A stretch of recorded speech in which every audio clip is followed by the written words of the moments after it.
Então, minha irmãzinha, eu não quero saber quantos milagres você fez, quantas revelações você tem, se você usa coque, se você é do ciclo de oração. Eu não quero saber esse tipo de coisa. Eu quero saber como é que você trata o seu marido. Eu quero ver no dia a dia como é que você trata o seu marido, porque é isso que vai mostrar a sua espiritualidade ou não. Marido é a mesma coisa, verso 25. Maridos, amai vossa mulher. Como é que o homem cristão casado demonstra submissão pedida no verso 21? Quando ele ama a sua esposa e se entrega por ela, como Cristo amou a igreja e se entregou pela igreja também. Então, meu irmão, eu não quero saber de sinais, prodígios, maravilhas, coisas extraordinárias que Deus faça por você. Eu quero saber como é que você trata a sua esposa.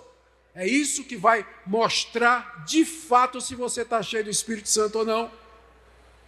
É revelador isso aí, não é? Revelador isso aí. Jovem, não quero saber se você toca no coral da igreja, na banda ou qualquer outra coisa. Eu quero saber, capítulo 6, verso 1, filhos, obedecei a vossos pais no Senhor, pois isso é justo. É isso que eu quero ver, como é que você trata seus pais.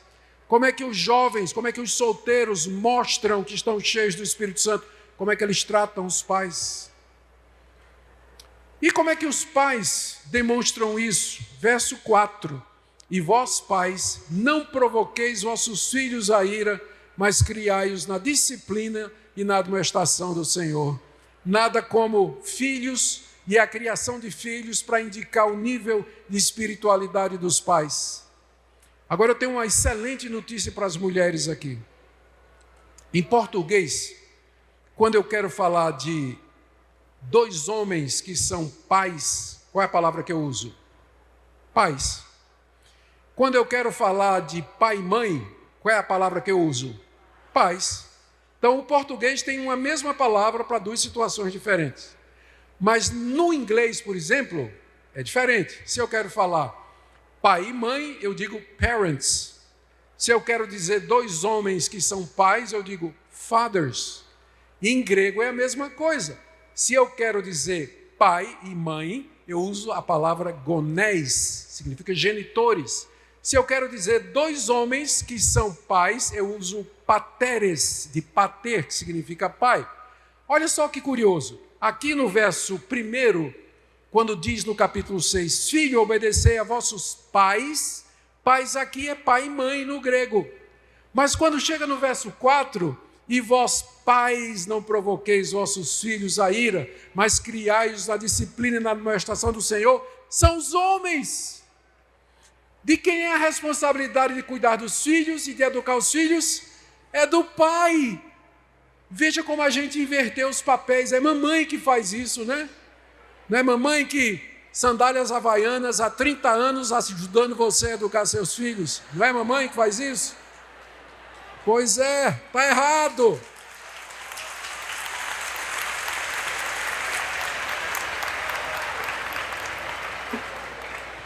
Muitos homens estão abdicando o seu papel bíblico. Não estou dizendo que a mãe não possa fazer isso, mas a responsabilidade de criar os filhos na disciplina e na admoestação do Senhor é do pai. Então eu vou dizer, pai, o que me interessa, o que vai mostrar que você está cheio do Espírito é exatamente a maneira como você educa o seu filho. A sua preocupação com a descendência que Deus lhe deu, é isso que vai mostrar o quanto de fato você está andando no Espírito Santo. E o mesmo princípio, no verso 5, olha, quanto a vós outros servos, obedecei a vosso Senhor, segundo a carne, com temor e tremor, na sinceridade do vosso coração, como a Cristo. Paulo está desenvolvendo o verso 21 do capítulo 5, quando ele diz, sujeitai-vos uns aos outros. Os servos se sujeitem aos seus patrões, trabalhem, sejam o melhor empregado da empresa. E aí vai mostrar que você está cheio de Espírito Santo. Uma vez recebi um irmão lá no meu gabinete, no escritório, dizendo, pastor, eu queria que o senhor orasse por mim, porque eu fui demitido. Mas você não trabalhava fábrica de fulano, que é crente, nosso irmão, e membro aqui da nossa igreja. Pastor, mas ele não gosta de crente, não. Ele me perseguiu até que me botou para fora. Disse, tá bom, então, tá bom, Deus abençoe, que você consiga um outro emprego. Ele saiu, peguei o telefone e liguei. Fulano, tu demitisse Zé, nosso irmão, membro da igreja aqui? Demiti, pastor.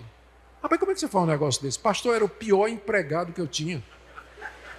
O Zé chegava tarde, não fazia as obrigações, pegava o tempo que ele tinha de trabalho para ficar cantando hino, lendo a Bíblia, fazendo reunião, promovendo desavença dentro da fábrica, criando um clima que não tinha condição nenhuma.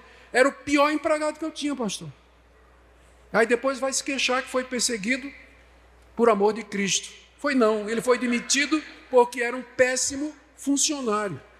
Os crentes deveriam ser os melhores funcionários. E para ninguém pensar que eu sou contra o evangelismo no horário de trabalho, eu digo que eu não sou, e digo que o crente precisa ter sabedoria, porque ele está sendo pago para fazer um determinado trabalho, e ele tem que saber exatamente a hora em que é que ele pode usar seu tempo para fazer esse tipo de coisa, senão vai acontecer esse tipo de crítica também.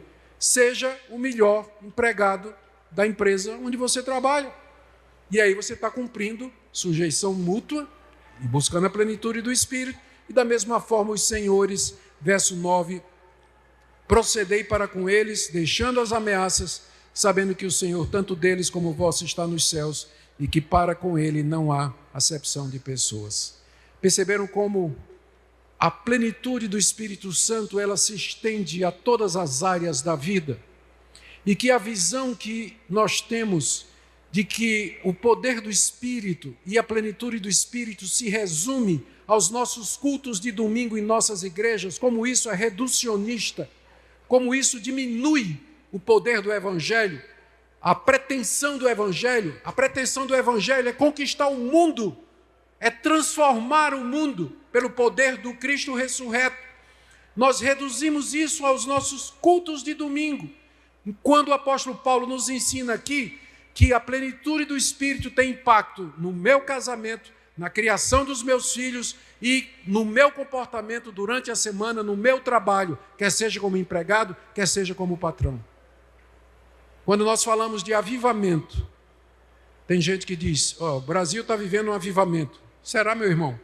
Imagine se os crentes, nós somos quase mais de um terço da população, mais de um terço da população brasileira.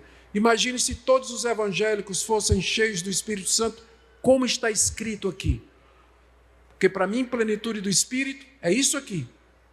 Tá? É isso aqui. Pode ter outras coisas? Pode, mas são absolutamente secundárias e não essenciais. Mas é isso que muda países, é isso que muda corações e transforma sociedades, quando a igreja entende que a plenitude do Espírito Santo, através da igreja, se estende e tem efeitos em todas as áreas da sociedade e da nossa existência. Por isso que eu quero terminar nessa noite com um apelo para vocês pensarem, para vocês refletirem sobre essa questão. Somos, de fato, uma igreja brasileira cheia do Espírito Santo? Se somos, por que nossa presença em solo brasileiro parece não fazer diferença na ética, na moral, na política, na economia, nas artes, na educação? Uma vez que nós percebemos que há uma relação entre o Espírito Santo e todas essas coisas. Queridos, que Deus tenha misericórdia de nós, que Deus nos perdoe e que Ele nos quebrante e que Ele de fato nos encha do seu Espírito Santo de verdade, para que a gente veja transformação do nosso país. Amém?